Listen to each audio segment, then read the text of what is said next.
Kan di sini tahapan-tahapan berbahaya yang bisa mengantar kepada aksi-aksi radikalisme. Jadi orang itu menjadi radikal, itu tidak datang tiba-tiba muncul langsung dia radikal, tidak. Ada proses yang berlalu. Ya. Ini saya beri gambaran bagaimana cara teroris itu membidik anak-anak muda.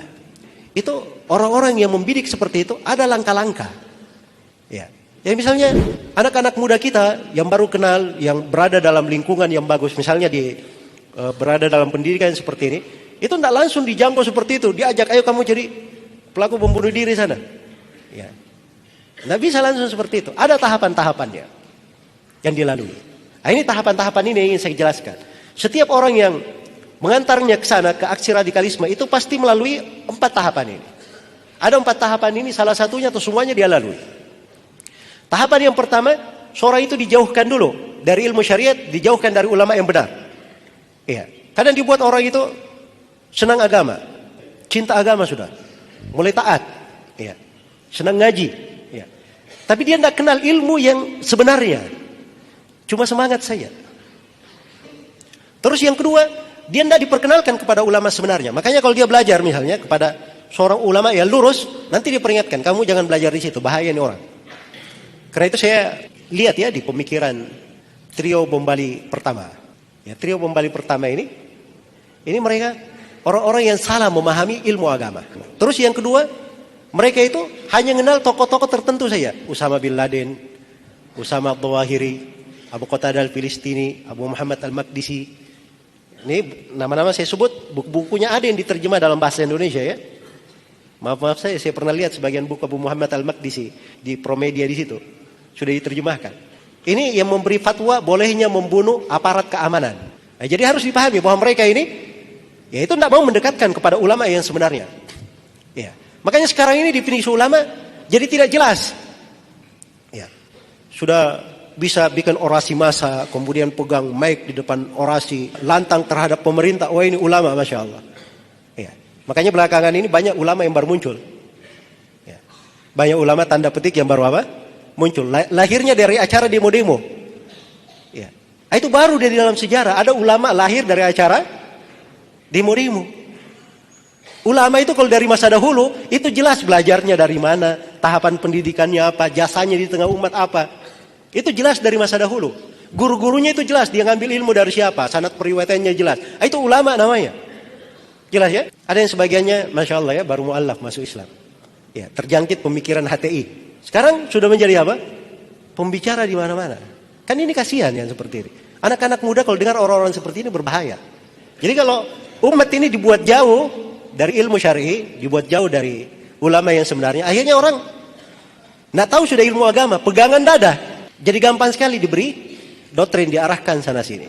Tapi kalau orang punya pemahaman yang benar, dia kenal ulama yang benar, ini diantara jalan dia bisa selamat. Jalan dia bisa selamat insyaallah ta'ala. Kemudian yang kedua, tahapan yang pasti dilalui juga oleh orang yang radikal, itu pasti benci kepada pemerintah. Dibuat benci kepada pemerintah.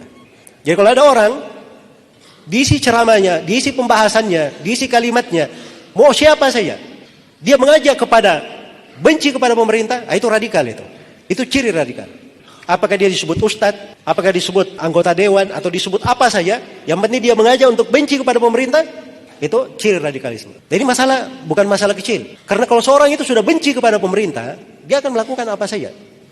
Ya, dan orang yang tulus tidak seperti itu. Orang yang tulus itu, kalau ada kesalahannya yang dia benci. Tapi dia menghendaki apa? Kebaikan untuk semuanya. Kemudian yang ketiga, ini doktrin-doktrin ideologi sesat. Kalau umat ini sudah jauh dari ilmu syariat, tidak ada ulama yang dia kenal. Ulama yang sebenarnya dia kenal. Kemudian dia kerjanya benci kepada pemerintah. Itu seperti anak ayam kehilangan induknya. Dikasih iming-iming, ayo sini. Makan nih, makan. Giring. Sampai masuk di tempat yang diinginkan. Dikasih doktrin. Mulai dikasih pemikiran. Kalau terorisme itu caranya berpikir begini. Pertama dikasih doktrin dulu. Tahu kamu, jihad itu hukumnya apa? Jihad itu hukumnya fardu ain. Wajib atas setiap orang. Jadi ini pikirannya fardu ain. Jihad ini fardu ain, Masya Allah. Kamu kalau tidak berjihad mati, kamu mati jahiliyah. Gawat juga saya nih. Ya. Terus solusinya apa? Ya besok kalau kamu ada pendaftaran sana, peledakan, kamu daftar aja di sana. Nah begitu caranya dia doktrin, masuk. Jelas ya? Perhatikan bagaimana doktrin dimasukkan, caranya seperti itu.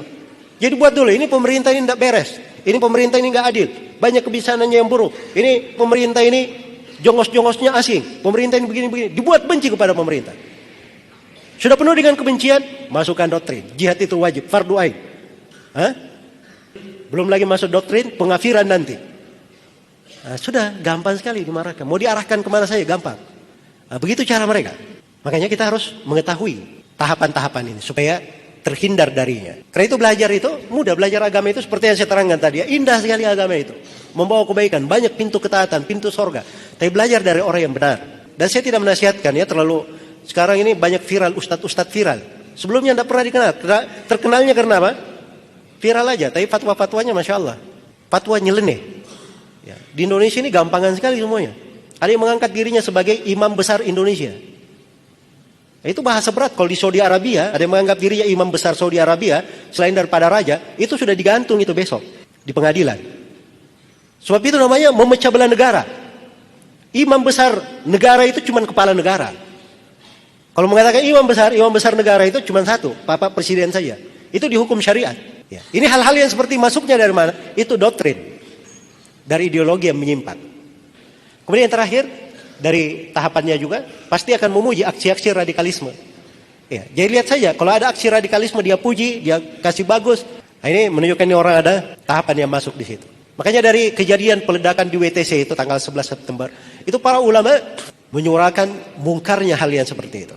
Sebab itu tidak ada dalam syariat pembenaran. Yang melakukannya siapa? Kalau dia warga negara, berarti dia sudah membuat pengkhianatan yang besar. Kalau dia orang asing yang masuk ke dalam negara, maka namanya orang asing masuk kan ada stempel di bandara. Itu akad perjanjian untuk menjaga apa? Tidak berbuat keonaran. Ini dia meledakkan. Dia keliru di segala keadaan di hukum syariat. Karena itu dalam Islam hal itu adalah hal yang diharamkan, tidak diperbolehkan, diingkari oleh para ulama.